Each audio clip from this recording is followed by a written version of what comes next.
तो यशवा है मशियात में मेरा आप सबको शब शलोम यहोवा अब्बा आपको बहुत सारी आशीषें और बरकतें दे प्रिय अजीजों।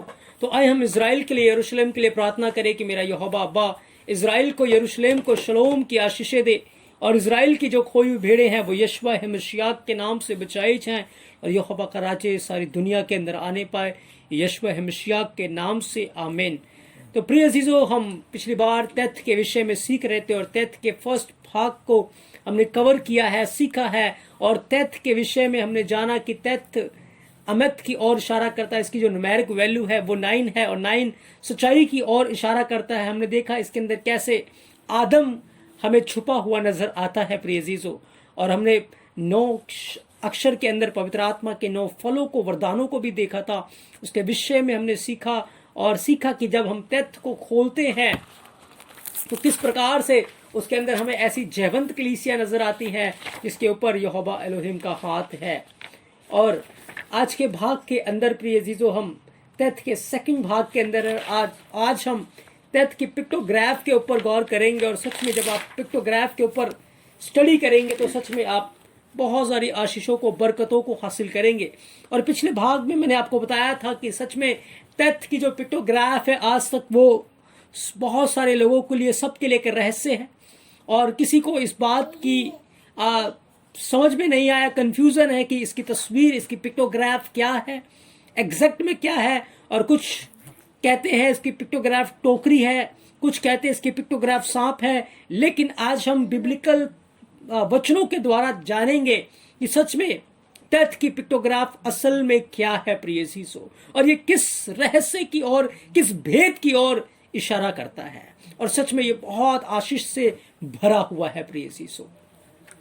तो आज हम तैथ की पिक्टोग्राफ के ऊपर ध्यान करेंगे। और याद रखें कि जब आप तैथ की पिक्टोग्राफ को लेते हैं तो एक गोला सा बना हुआ है, एक सर्कल है, जैसे कि आप स्क्रीन के ऊपर देख रहे हैं, और इसके बीच में 2 कांटे लगे हैं, एक ऐसा क्रॉस सा बना हुआ है। अब याद रखें, जब आप इब्रानी भाषा में आइन को देखते हैं, आइन की जो पिक्टोग्राफ है वो आंखें हैं प्रिय अजीजों, आंख। और इब्रानी भाषा के 4 इसके जनरेशन हुए। फर्स्ट जो जनरेशन था वो पिक्टोग्राफ था कि जब यहोवा एलोहिम ने आदम से बात की, अब्राहम से बात की, मूसा से बात की, तो उस समय यहोवा ने जो हिब्रू भाषा उनको दी थी वो एक पिक्टोग्राफ के अंदर थी, पिक्चर के अंदर थी प्रिय अजीजों। और उसके बाद हिब्रू भाषा का सेकंड जनरेशन आया जिसके अंदर हम देखते वो पेलियल हिब्रू था। पिक्टोग्राफ को थोड़ा सा सिंप्लीफिकेशन किया गया था उसका, और उसको लेकर आया गया पेलियल हिब्रू के नाम से, उसको हम जानते हैं। और पेलियल हिब्रू के अंदर जो तब है, जैसे कि हम देखते हैं तब को इस प्रकार से बनाया जाता था, उसकी पिक्टोग्राफ उसको इस प्रकार से एक क्रॉस करके बनाया जाता था, क्रॉस इस प्रकार से बनाया जाता था। स्टार्टिंग में हमने देखा कि क्रॉस इस प्रकार से हुआ करता था, लेकिन पेलियल हिब्रू के अंदर क्रॉस इस प्रकार से बनाया जाता है। और आइन की जो पिक्टोग्राफ होती थी वो इस प्रकार से, आंखें यानी कि एक गोल सर्कल होता था जो आंखों की ओर इशारा करता था। तो आइन की पिक्टोग्राफ आइस है और आंख एक गोल और आकृति के एक सर्कल के रूप में उसको प्रदर्शित किया गया, बनाया गया है। तो पेलियल हिब्रू के अंदर हम देखते हैं कि जो तब है उसको इस प्रकार से बनाया गया है, जो आइन है उसको इस प्रकार से बनाया गया है। अब जब हम आइन को और तब को जोड़ देंगे, आइन को और तब को जब हम जोड़ेंगे, याद रखें इस सर्कल को आप यहां पर ले आए और इस क्रॉस को यहां पर ले आए, तो इस सर्कल के अंदर जब क्रॉस लग जाएगा तो ये दोनों मिलकर तैथ बन जाते हैं, तैथ की पिक्टोग्राफ बन जाती है। और इब्रानी भाषा में आप जो देखेंगे आंखें हैं वो देखने की ओर इशारा करती है, देखने की ओर। और जो क्रॉस है वो यहोवा अपने लोगों के ऊपर एक मोहर, एक छाप वो लगाता है, क्रॉस की छाप। क्योंकि जब आप बाइबल के अंदर आगे हम स्टडी करेंगे, सीखेंगे, तो आप पाएंगे कि जहां पर इब्रानी भाषा में मोहर की बात आई है तो इब्रानी भाषा में वहां पर ताब लिखा हुआ है, ताब। ताब का अर्थ है छाप, एक चिन्ह, एक मोहर लगी हुई है। तो आयन को लेना है, आयन की पिक्टोग्राफ को लेना है, तथ की तब की पिक्टोग्राफ को लेना है, और जब हम इसको कंबाइंड करेंगे तो फिर हमें तथ की पिक्टोग्राफ मिलेगी। इसका अर्थ है तथ की जो पिक्टोग्राफ है वो हमें एक छाप की ओर लेकर जा रहा है, एक मोहर की ओर लेकर जा रहा है। और ये मोहर किसके ऊपर है, ये छाप किसके ऊपर है? जरा हम बाइबल से इन बातों को जानें, इन बातों को सीखें और बड़े ध्यान से इन बातों के ऊपर अपना ध्यान लगाएं। तथ की पिक्टोग्राफ कोई टोकरी नहीं है या सांप नहीं है प्रिय अजीजों। तथ की पिक्टोग्राफ एक ऐसी छाप है जो यहोवा अपने लोगों के ऊपर लगाता है, और ये आदि से ही था, ये वचन के द्वारा आगे हम सीखेंगे। तो याद रखें, आयन के अनुसार एक गोल सर्कल है, तब एक क्रॉस है, दोनों को मिक्स किया, जोड़ा तो हमें एक तथ की पिक्टोग्राफ मिली। इन दोनों को जोड़कर तथ बनाया गया है प्रिय सीसो। अब गौर करें कि आयन के पैटर्न के ऊपर ही पृथ्वी की नींव रखी गई, पृथ्वी को बनाया गया आयन के ऊपर। क्योंकि जब आप यशाया 40 अध्याय 22 वचन को पढ़ते हैं तो यहां लिखा है, यह वह है जो पृथ्वी के घेरे के ऊपर आकाश मंडल पर विराजमान है। बाइबल यह बताती है कि पृथ्वी जो है वो गोल है, गोल है पृथ्वी। और यहोवा ने पृथ्वी को गोल क्यों बनाया? क्योंकि यहोवा की जो निगाहें हैं वो पृथ्वी के ऊपर लगी हैं, देखती हैं वो पृथ्वी के ऊपर। किनको देखती है? अपने धर्मी लोगों को देखती है वो।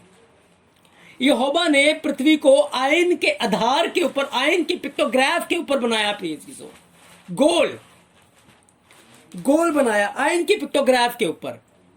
और जब यहोवा ने पृथ्वी को आयन की पिक्टोग्राफ के ऊपर बनाया तो उसके ऊपर एक छाप लगा दी, क्रूस की छाप लगा दी उसके ऊपर। क्यों? आज आप देखते हैं कि बहुत सारी गाय होती हैं, बैल होते हैं या भैंस होते हैं, जानवर होते हैं। बर्तनों में भी आपने देखा होगा कि हम एक छाप लगा देते हैं, एक नाम खोदकर लिख देते हैं जिससे पहचान हो जाए ये किसकी है। हम चीजों के ऊपर, हम वस्तुओं के ऊपर, यहां तक कि हम स्कूल के अंदर जब पढ़ते थे अपनी किताबों के ऊपर, कॉपियों के ऊपर अपना नाम लिखते थे, ये बताने के लिए कि ये चीज मेरी है, ये हमारी है। एक ऑनरशिप को ये चीज प्रकट करती थी। तो यहोवा ने जब पृथ्वी को गोल बनाया, गोल पृथ्वी के ऊपर एक छाप लगाई, वो छाप तब की थी, वो मोहर था, वो क्रूस था प्रिय जीसो। तभी यहोवा ने कहा कि भजन संहिता 24 अध्याय पहले वचन के अंदर कि पृथ्वी और जो कुछ उसके अंदर है वो यहोवा ही का है। जगत और उसमें निवास करने वाले भी बहुत ध्यान से आपने इन बातों को सीखना है, जानना है, क्योंकि यहां पर हमारा पास्ट, प्रेजेंट और फ्यूचर के अंदर जो अद्भुत रैप्चर होना है, एंटी क्राइस्ट का आना है, वो सारी बातें यहां पर तैथ के अंदर यहोवा एलोहिम ने पहले से कंसील करके छुपा कर रख दी थी। पिछले भाग में हमने देखा था कि दुष्ट जो है वो झूठा है और तथ्य हमें सच्चाई की ओर लेकर जाता है। आज यहोवा ने क्या किया? जब पृथ्वी की नींव रखी, पृथ्वी को बनाया, तो पृथ्वी को बनाकर उसको यूं ही नहीं छोड़ दिया, पर अपना चिन्ह, अपनी छाप को उसने पृथ्वी के ऊपर कर दिया प्रिय सीसो, कि पृथ्वी और जो कुछ भी पृथ्वी के अंदर है वो यहोवा का है, वो यशवा है मसीह का है, वो किसी और का नहीं है।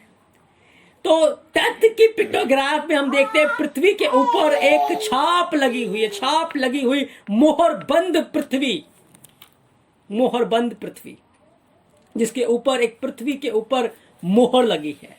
सृष्टि के ऊपर यहोवा की छाप लगी है, यहोवा की मोहर लगी है, और वो मोहर लगाकर ये बता रहा है भजन संहिता 24 अध्याय पहले वचन के अंदर कि पृथ्वी और जो कुछ उसके अंदर है वो किसका है? वो यहोवा ही का है। आगे वो कहता है जगत और उसमें निवास करने वाले भी, वो भी यहोवा के हैं। अब हम जानते हैं कि दुष्ट जो है वो झूठा है, और उसने झूठ के द्वारा किस प्रकार से आदम को बहकाया, आदम को झूठ के अंदर वो ले आया, और उसने पृथ्वी के ऊपर अपना अधिकार दिखाना शुरू कर दिया। यीशु मसीह के पास शैतान ने आकर बोला कि यदि तू मुझे झुककर दंडवत करेगा तो मैं पृथ्वी का सारा वैभव, ऐशो आराम, सारी धन संपत्ति तुझे दे दूंगा, क्योंकि ये मेरा है। तो शैतान क्या है? वो तो झूठा है, वो तो शैतान का है ही नहीं। क्यों? क्योंकि बाइबल ये बयान करती है, भजन संहिता 24 अध्याय पहले वचन के अंदर, कि पृथ्वी और जो कुछ उसके अंदर है वो किसका है? वो यहोवा का है, वो एलोहिम का है, वो यशवा है, मसीह का है। क्यों? क्योंकि उसने पृथ्वी की जो नींव रखी, पृथ्वी को बनाया, और उसके ऊपर क्रूस की छाप लगा दी, अपनी मोहर को यहोवा एलोहिम ने लगा दी। तो तख्त की पिक्टोग्राफ में हम ये देख रहे हैं कि तख्त अपने आप में ही पहले से ये बयान करता है कि पृथ्वी यहोवा की है। पृथ्वी के अंदर जो भरपूरी है वो यहोवा का है, वो यहोवा का है प्रिय शिशु। लेकिन आज क्या हो रहा है? शैतान, दुष्ट, हमारा विरोधी, उन चीजों को झूठ के द्वारा अपनी करने की कोशिश कर रहा है। लेकिन याद रखें, पृथ्वी किसकी है? वो यहोवा की है। तभी यीशु मसीह ने कहा कि प्रार्थना क्या करो, यहोवा तेरा राज्य आ जाए, तेरा राज्य आ जाए, क्योंकि राज्य यहोवा का है। एक दिन ये सारा राज्य यहोवा का हो जाएगा। इस समय दुष्ट ने झूठ के द्वारा अपना राज्य फैलाने की कोशिश की, लेकिन याद रखे उसका राज्य स्थिर नहीं रहेगा, वो बना नहीं रहेगा, पर वो हमेशा हमेशा के लिए खत्म हो जाएगा, नाश हो जाएगा, क्योंकि पृथ्वी और जो कुछ उसके अंदर है वो यहोवा एलोहिम का है। तो तथ्य के अंदर, उसके पिक्टोग्राफ में इस भेद को हम जान रहे हैं कि तथ्य जो है एक छाप लगी हुई पृथ्वी की तस्वीर है, एक मोहर की तस्वीर है, एक छाप लगी हुई। और यहोवा ने पृथ्वी को जब बनाया, गोल बनाया, और उसके ऊपर अपने तब की, अपने क्रूस की छाप लगा दी। अब वचन कहता है कि पृथ्वी और जो कुछ उसके अंदर वो यहोवा का है। जगत और उसके अंदर जितने इस जगत के अंदर प्राणी हैं, लोग हैं जो यहोवा की स्तुति करते हैं, यहोवा की महिमा करते हैं, वो भी किसके हैं? वो यहोवा के हैं। अब एक और भेद की बात मैं आपको बताना चाहता हूं कि जब यहोवा एलोहिम ने पृथ्वी को गोल बनाया, और किसके आधार पे बनाया? आइन के आधार पे, आंख के आधार पे, और उसके ऊपर छाप लगा दी, मोहर लगा दी। तो आप जानते हैं कि आइन यानी कि आंख के अंदर एक पुतली होती है, एक छोटी सी पुतली। हमारे आंख के बिल्कुल सेंटर के अंदर, बिल्कुल बीचों बीच एक पुतली है। और यहोवा एलोहिम ये कहते हैं कि जो तुमको छूता है वो मेरी आंख की पुतली को छूता है। तो पूरी पृथ्वी को जब यहोवा ने गोल बनाया, उस पृथ्वी के अंदर एक ऐसी जगह है जो पूरी पृथ्वी का सेंटर है, मिडल है, वो पूरी पृथ्वी का सेंटर है। और वो पूरी पृथ्वी का सेंटर जो है वो यहोवा की आंख की पुतली है, यहोवा की आंख की पुतली है। और जो कोई उस पुतली को छूने की कोशिश करेगा, यहोवा की भस्म करने वाली आग गिरकर उसको भस्म कर डालेगी, उसको तबाह कर डालेगी, उसको नाश कर डालेगी प्रिय शिशु। तो आइन के आधार पर जब यहोवा पृथ्वी को बनाया गया, तो फिर पृथ्वी का जो सेंटर है, प्लेस है, वो क्या है? वो यरूशलेम है।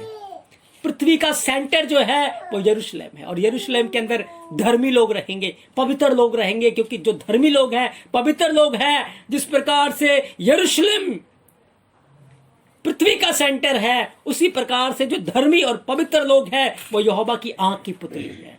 तभी जो कोई यरूशलेम को छूता है वो यहोवा की आंख की पुतली को छूता है। और लिखा है यहोवा उसकी रक्षा करता है पंख फैलाई हुई चिड़िया के समान, और कोई भी यरूशलेम को नहीं छू सकता। सारी दुनिया मिलकर भी यरूशलेम का कुछ नहीं बिगाड़ सकते, क्योंकि यहोवा यरूशलेम की रक्षा करता है। और ये भेद आज हम आइन के अंदर देख सकते हैं कि किस आधार पर यहोवा ने पृथ्वी की सृष्टि की, पृथ्वी को बनाया, और उसका सेंटर प्लेस उसने यरूशलेम को रखा, और धर्मियों को भी उसने सेंटर में अपनी आंख की पुतली के समान रखा है। यरूशलेम यहोवा के धर्मी लोगों की ओर दिखाता है। तभी वचन में लिखा है कि यहोवा अब्बा की आंखें धर्मियों पर लगी रहती है और वह अपनी मोहर को धर्मी के ऊपर लगाता है। जब पृथ्वी के ऊपर यहोवा ने मोहर लगा दी तो जो पृथ्वी के अंदर हैं उनके ऊपर भी यहोवा मोहर लगा रहा है, यहोवा छाप लगा रहा है। प्रिय यीशु, सच में ये बातें तो हम बाइबल के अंदर बाद में आकर पढ़ते हैं, लेकिन जब हम उत्पत्ति की नींव भी नहीं हुई थी, उसकी रचना भी नहीं थी, पर जब यहोवा ने अपनी पवित्र भाषा को बनाया, उसी में ये भेद को, इस बातों को पहले से कंसील करके रख दिया था। तो यहोवा ने पृथ्वी के ऊपर छाप लगाई और पृथ्वी और उसके अंदर जो निवास करने वाले वो अपने लोगों के ऊपर भी वो अपने क्रूस की, अपने तब की छाप को लगा रहा है। प्रिय यीशु, वो छाप को लगा रहा है। जैसे आप पढ़ेंगे यहेजकेल 9 अध्याय 3 से 4 वचन लिखा है, और इज़राइल के एलोहिम यहोवा का तेज करूबों पर से जिनके ऊपर वह रहता था भवन की डेवरी पर उठ आया, और उसने उस सन के वस्त्र पहने हुए पुरुष को जो कमर में दबात बांधे था पुकारा और कहा, यहोवा ने उससे कहा, इस यरूशलेम नगर के भीतर इधर उधर जाकर जितने मनुष्य उन सब घृणित कामों के कारण जो उसमें किए जाते हैं सांसें भरते हैं और दुख के मारे चिल्लाते, उनके माथों के ऊपर चिन्ह कर दे, मोहर लगा दे, छाप लगा दे, तब बना दे। इब्रानी में लिखा है तब कर दे, वहां पर तब बना दे। यही छाप, ये क्रूस की छाप, वहां पर एक छाप लगा दे। क्यों? क्योंकि यहोवा ने जैसे पृथ्वी के ऊपर छाप लगाई कि पृथ्वी किससे बिलोंग करती है, यहोवा से, उसी प्रकार से वो अपने लोगों के ऊपर भी छाप लगाता है। तभी लिखा है पृथ्वी और जो कुछ उसके अंदर है, जगत और उसमें निवास करने वाले भी, उनके ऊपर भी यहोवा की छाप है, उनके ऊपर भी यहोवा की मोहर है। यहोवा अपने लोगों के ऊपर मोहर लगाता है और उसकी आंखें उसके धर्मी जन के ऊपर लगी है। उसके धर्मी जन उसकी आंख की पुतली है। प्रिय यीशु, यरूशलेम यहोवा की आंख की पुतली है, और जो धर्मी लोग हैं वो हमेशा यरूशलेम में रहते हैं, क्योंकि यरूशलेम का अर्थ ही है शांति की शिक्षा। यरूशलेम का अर्थ है पिता पुत्र पवित्र आत्मा की भरपूरी। और यीशु मसीह ने कहा कि जब तुम मुझसे प्रेम करोगे तो मेरी आज्ञाओं का पालन करोगे, और मैं और बाप आएंगे और तुम में वास करेंगे, और तुम चलता फिरता यरूशलेम बन जाओगे, तुम यरूशलेम होगे। अगर सच में यहोवा की उपस्थिति, प्रेजेंस हमारे अंदर है, तो हम यहोवा के लिए यरूशलेम है। प्रिय यीशु, आत्मिक यरूशलेम, क्योंकि हम एक दिन यरूशलेम में रहेंगे, क्योंकि उसकी दुल्हन को, यीशु मसीह की जो दुल्हन है, मेमने की दुल्हन है, उसको कहां रखा जाएगा? उसको यरूशलेम में रखा जाएगा। जब आप प्रकाशित वाक्य 21 अध्याय को पढ़ते हैं, लिखा है वहां पर यरूशलेम ने ऐसा श्रृंगार किया जैसे दुल्हन ने श्रृंगार किया हो। लेकिन याद रखें क्या हो रहा है, यहोवा अपने लोगों के ऊपर छाप लगा रहा है, और यहोवा की कॉपी कर रहा है शैतान, यीशु मसीह की कॉपी कर रहा है शैतान, वो भी छाप लगाने की कोशिश कर रहा है। यहोवा सच्चाई के द्वारा अपना राज्य फैला रहा है और दुष्ट झूठ के द्वारा अपना राज्य फैला रहा है। लेकिन याद रखें, एक दिन उसको लात पड़ेगी, एक पत्थर आएगा और सब कुछ उसके राज्य को, झूठ के राज्य को चूर चूर कर दिया जाएगा। लेकिन इस समय क्या हो रहा है, वो पाप के द्वारा, झूठ के द्वारा, ईर्ष्या के द्वारा, जेलसी के द्वारा, घमंड के द्वारा और भिन्न भिन्न प्रकार के बुरे बुरे कामों के द्वारा अपने राज्य को फैला रहा है, अपने राज्य को फैला रहा है। और वो जो लोग उसके जैसे काम करते हैं, झूठ बोलते हैं, पाप करते हैं, व्यभिचार करते हैं, कुकर्म करते हैं, उनके ऊपर वो 666 की छाप लगा रहा है। ये मत सोचे कि छाप आने वाले दिनों में लगेगी, लेकिन जो इंसान आज बुराई के अंदर है, उसने दुष्ट की छाप को अपने जीवन पर ले लिया है। वो अगर आज मरेगा तो स्वर्ग में नहीं जाएगा, वो अगर आज दुनिया को छोड़ेगा तो स्वर्ग में नहीं जाएगा। क्यों? क्योंकि यीशु मसीह ने उन यहूदियों को कहा था कि तुम अपने पिता शैतान की ओर से हो और उसकी अभिलाषाओं को पूरा करते हो। जैसे वो शुरू से झूठा है, वो हत्यारा है, तुम भी उसकी अभिलाषाओं को पूरा करते हो। तो उनके ऊपर तो छाप उस समय नहीं आई थी, ट्रिपल सिक्स की छाप उस समय तो नहीं थी, लेकिन यीशु मसीह ने कहा तुम अपने पिता शैतान की ओर से हो, जो शुरू से हत्यारा और झूठा है। तो दुष्ट आज अपने राज्य को फैला रहा है और बहुत सारे लोग अपने ऊपर दुष्ट की छाप को लिए हुए हैं। शैतानवादी वो बन चुके हैं और बहुत सारे लोग पाप के अंदर जीवन बिताकर अपने आप को दुष्ट के हाथों में कर रहे हैं और अपने आप को उस अनंत सजा का भागीदार बना रहे, जो हमेशा की आग और गंधक से जलती है, वो नरक की आग होगी प्रिय चीजों। तो हमें आज इन वचनों के द्वारा बहुत ज्यादा सावधान होने की जरूरत है, सीखने की जरूरत है। और याद रखें, यहोवा ने पृथ्वी के ऊपर छाप लगाई और जो कुछ उसके अंदर है उनके ऊपर अपनी छाप लगाई, और अपने धर्मी और पवित्र लोगों के ऊपर भी यहोवा ने अपनी छाप लगाई। जो महायाजक होता था उसके सिर के ऊपर एक सोने का टीका होता था और उस टीके के ऊपर एक छाप, एक लिखा होता था यहोवा के लिए पवित्र। यहोवा अपने लोगों के ऊपर छाप लगाता, और यहोवा की कॉपी करते हुए ही शैतान भी अपने लोगों के ऊपर छाप लगा रहा है। आज हम अपने विचारों के द्वारा हमारे अंदर जो उत्पन्न हो रहा है, गुस्सा हो रहा है या क्रोध हो रहा है या पाप हो रहा है या व्यभिचार हो रहा है या भिन्न भिन्न प्रकार की बुराई यदि हमारे मन के अंदर भरी, हम जान सकते हैं हमारे ऊपर कौन सी छाप है। और यदि आज आप तौबा करेंगे, मन फिराएंगे, तो यहोवा अपने छाप को आपके जीवन के ऊपर लगा देगा प्रिय चीज। आप यहोवा के हो जाएंगे और फिर आप ईमान में जीवन गुजारे।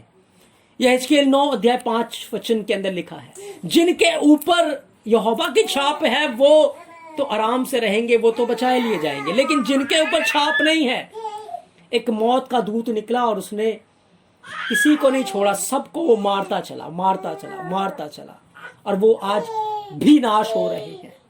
क्योंकि यीशु मसीह ने कहा था, यदि तुम मन नहीं फिराओगे तो इसी तरीके से नाश हो जाओगे। क्या लिखा है यह हिजकीएल 9:9 के अंदर, तब उसने मुझसे कहा, इज़राइल और यहूदा के घरानों का अधर्म अत्यंत ही अधिक है, और यहाँ तक कि देश हत्या से और नगर अन्याय से भर गया है, क्योंकि वे यहोवा ने पृथ्वी को त्याग दिया और यहोवा कुछ नहीं देखता। वो ये सोचते हैं, ये कहते हैं वो, इसीलिए लिखा है उनके ऊपर कोई दया नहीं होगी। इस समय इंसान ने, मानव जाति ने इस कदर शैतान की बातों में आकर, उसके पीछे चलकर इस पृथ्वी को भिन्न भिन्न प्रकार की बुराइयों से, गुनाह से भर दिया। और हर प्रकार की बुराई जैसे नूह के समय में हुआ करते थे, जैसे लूत के समय में हुआ करते थे, आज के समय में हो रहा है, और इंसान अपने पाप में गिरकर मर रहा है प्रिय चीजों। और याद रखें, आने वाले दिनों में ये बातें तो आत्मिक रूप से छाप है, लेकिन आने वाले दिनों में एंटी क्राइस्ट या शैतान अब इस पृथ्वी के रहने वाले लोगों के ऊपर एक 666 की छाप लगाएगा, एक छाप लगाएगा, और वो इस छाप को लगाकर यह दिखाएगा कि ये मेरे लोग हैं। याद रखें, पृथ्वी और जो कुछ उसके अंदर वो यहोवा का है, लेकिन बहुत सारे लोग होंगे जो यहोवा से बगावत करेंगे, उसके लोग होने के बावजूद भी उससे इनकार कर देंगे, और वो दुष्ट की छाप ले लेंगे और अनंत आग के भागीदार हो जाएंगे प्रिय चीजों। अनंत आग में वो चले जाएंगे। याद रखें, आपके और मेरे ऊपर यहोवा की छाप है, और यदि यहोवा की छाप हमारे ऊपर है, यहोवा की छाप हमारे ऊपर, यहोवा की मोहर हमारे ऊपर है, तो क्या हमारे काम आज यीशु मसीह के जैसे हैं? क्या हमारी बातें यीशु मसीह के जैसे हैं? क्या हम बुरा सुनकर बुरा कहते हैं या दुख उठाकर किसी को धमकी देते हैं? यीशु मसीह ने कहा, वो दुख उठाकर किसी को धमकी नहीं देता था, वो गाली सुनकर गाली नहीं देता था, वरन अपने आप को सच्चे न्यायी के हाथों में सौंप देता था। उसने कहा, जैसे मैंने तुमसे प्रेम किया है, तुम भी एक दूसरे से प्रेम करो। क्या ऐसी बातें आज हमारे जीवन में है? नहीं है तो कहीं हम यहोवा की छाप से दूर तो नहीं है प्रिय चीजों। एक ये बहुत बड़ा कारण हमारे साथ हो सकता है। हमें अपने जीवनों को जांचने और परखने की जरूरत है। तो ये बातें आज हम होता हुआ देख रहे हैं कि छाप आएगी और ये सारी चीजें होंगी, लेकिन तथ्य के अंदर हम इस भविष्यवाणी को, इन बातों को पहले से देखते हैं कि यहोवा की प्लानिंग के अंदर, यहोवा की योजना के अंदर पहले से तथ्य की पिक्टोग्राफ में उसको पृथ्वी बनाना था गोल, आंख के आधार पर, आइन के आधार पर, और उसके ऊपर उसने क्रूस की छाप लगानी थी। क्रूस की छाप, और क्रूस के ऊपर मेरे और आपका छुटकारा हुआ है। क्रूस एक वाचा है, मोहर एक वाचा है कि हम वाचा में चले, और जो वाचा में चलेंगे शैतान और उसकी सारी ताकतें उसके पांव के नीचे रहेंगी, वो जयवंत हो जाएंगे प्रिय चीजों। और यहोवा अपने लोगों के ऊपर मोहर लगाता है, क्योंकि हमने ये पढ़ा है कि पृथ्वी और जो कुछ उसके अंदर है वो यहोवा का है, जगत और उसमें निवास करने वाले। यहोवा ने पृथ्वी के ऊपर मोहर लगाई और उसके अंदर निवास करने वाले जो उसके धर्मी और पवित्र लोग हैं उनके ऊपर भी यहोवा एलोहिम ने मोहर लगाई है प्रिय। जब आप प्रकाशित वाक्य 7 अध्याय 2 वचन में पढ़ते हैं, लिखा है, फिर मैंने एक और स्वर्गदूत को जीवते एलोहिम की मोहर लिए हुए पूरब से ऊपर की ओर आते देखा। उसने उन चारों स्वर्गदूतों से जिन्हें पृथ्वी और समुद्र की हानि करने का अधिकार दिया गया था, ऊंचे शब्द से पुकार कर कहा कि जब तक हम अपने एलोहिम के दासों के माथों पर मोहर न लगा दे, तब तक पृथ्वी, समुद्र और पेड़ों की हानि मत करना। तो याद रखे, जो यहोवा के हैं उसके ऊपर यहोवा ने अपनी मोहर लगाई है। क्या हमारे जीवनों के ऊपर यहोवा की मोहर है? जब आप प्रकाशित वाक्य 14 अध्याय पहले वचन को पढ़ते हैं, यहाँ लिखा है कि फिर मैंने दृष्टि की और देखो वह मेमना सिय्योन पहाड़ पर खड़ा है और उसके साथ 1,44,000 जन है जिनके माथों पर उसका और उसके पिता का नाम लिखा है, यहोवा का नाम लिखा है, उसकी कलीसिया के ऊपर, उसके लोगों के ऊपर। आज हमें अपने जीवन को चेक करना, क्या सही में हमारे ऊपर मोहर है? क्या हमारे ऊपर छाप है? क्या अगर छाप है तो हमारे काम क्या वचन के अनुसार है? क्या हमारी बातें वचन के अनुसार है? क्या हमारा जीवन वचन के अनुसार है? हमें इन बातों के ऊपर गौर करना है। तो तथ्य की पिक्टोग्राफ के अंदर प्रिय अजीजों, हम कितने बड़े रहस्य को छुपा हुआ देख सकते हैं कि यहोवा ने किस प्रकार से पृथ्वी को बनाया, उसके ऊपर छाप लगाई, और किस प्रकार से सेंटर जो प्लेस है पृथ्वी का वो यरूशलेम है, और उसके लोग उसके सेंटर प्लेस है, उसके आंख की पुतली है और उसको कोई भी छू नहीं सकता। प्रिय अजीजों, यहोवा एलोहिम आपको बहुत सारी आशीषें और बरकतें दे प्रिय अजीजों। आगे जब आप आयन को जब तथ्य को जब आप खोलते हैं, जैसे हमने पहले सीखा था, जब हम आलिफ को लिखते हैं पूरा, ऐसे ही जब हम तथ्य को लिखेंगे तो तथ्य को हम इस प्रकार से लिखते हैं, तथ्य योद और तब, तथ्य योद और तब। अब यहां पर आप ये देखें कि तथ्य की जो पिक्टोग्राफ है वो एक गोल सर्कल है जो पृथ्वी की ओर इशारा करता है, उसके ऊपर छाप लगी है। और तथ्य में हमने ये देखा था कि जयवंत कलीसिया है, जयवंत कलीसिया। तो जो जयवंत कलीसिया है वो हे की तरह यहोवा की स्तुति करती है, यहोवा की प्रशंसा करती है, यहोवा की हम्दो सना करती है। और जो यहोवा की प्रेजेंस में रहते हैं, यहोवा की हम्दो सना करते हैं, उसकी वर्शिप करते हैं, उनके ऊपर यहोवा अपने नाम की छाप लगा लेता है, क्रूस लगाता है, उसके ऊपर छाप आ जाते हैं। और जिन लोगों के ऊपर यहोवा की छाप है, यहोवा की मोहर है, उन लोगों को एक दिन रैप्चर का दिन आएगा, या जब वो अपने कलेश में होकर निकलेंगे और जयवंत हो जाएंगे, तो यहोवा का हाथ उन्हें उठाकर यहोवा के राज्य में ले जाएगा। तो तथ्य के अंदर हम देखते हैं कि किस प्रकार से यहोवा एलोहिम ने अपने लोगों के ऊपर अपनी छाप लगाई है, पृथ्वी के ऊपर छाप लगाई है, और किस प्रकार से एक दिन यहोवा की प्लानिंग में है कि जो जयवंत लोग होंगे, जिनके ऊपर यहोवा नाम की छाप होगी, जिनके ऊपर तब की छाप होगी, क्रूस की छाप होगी, उनको यहोवा उठाकर अपने राज्य में ले जाएगा, और वो यहोवा के राज्य में युगान युग के लिए उसकी महिमा, उसकी हम्दो सना करने पाएंगे प्रिय अजीजों। तो ये सारी बातें हम तथ्य के अंदर जो अभी तक हुई भी नहीं है, होने वाली है, उन सारी बातों को हम देख सकते हैं प्रिय अजीजों। तो कितना अद्भुत और कितना सामर्थ्य से और बुद्धि से भरा हुआ हमारा एलोहिम यहोवा है, जिसने एक छोटे से शब्द के अंदर, जो देखने में तो छोटा दिखता है लेकिन है इतना बड़ा कि सारी पृथ्वी उसके अंदर समाई हुई है, सारा ब्रह्मांड उसके अंदर समाया हुआ है। उसी वचन ने आकाश की पृथ्वी को बनाया और सबको वो अपने वचन की सामर्थ्य के द्वारा संभाले हुए है प्रिय अजीजों। तो मेरा अदनोई यहोवा आपको बहुत सारी आशीषें और बरकतें दे कि हम तथ्य के पिक्टोग्राफ के विषय में आज हमने सीखा, और तेथ को जब हम खोल कर लिखते हैं प्रिय अजीजों, तो उसको हम ऐसे लिखते हैं तेथ, योद और ताब। तेथ की के विषय में हमने सीखा कि वो एक जयवंत कलीसिया की ओर, जिसके ऊपर यहोवा का हाथ है, इशारा करता है, जिसके ऊपर यहोवा की छाप है, इशारा करता है। तो जिन लोगों के ऊपर यहोवा की छाप आ जाएगी, यहोवा का हाथ उन्हें उठाकर यहोवा के राज्य में ले जाएगा प्रिय अजीजों। तो यहोवा एलोहिम आज के इस पवित्र वचन के द्वारा आपको बहुत सारी आशीषें और बरकतें दे। आज हमने तेथ के पिक्टोग्राफ के विषय में और उसको खोल कर तेथ को जिस प्रकार से लिखा जाता है, उसकी स्पेलिंग के विषय में हमने सीखा और हमने बहुत सारी आशीषों को, बरकतों को हासिल किया है। अगले भाग में हम योद के विषय में सीखेंगे और मैं विश्वास करता हूँ बहुत सारी आशीषों को, बरकतों को हासिल करेंगे प्रिय अजीजों। तो मेरा यहोवा बाप सबके साथ तो आपको बहुत सारी आशीषें और बरकतें दे। आप सबको शबा शलोम, आमीन।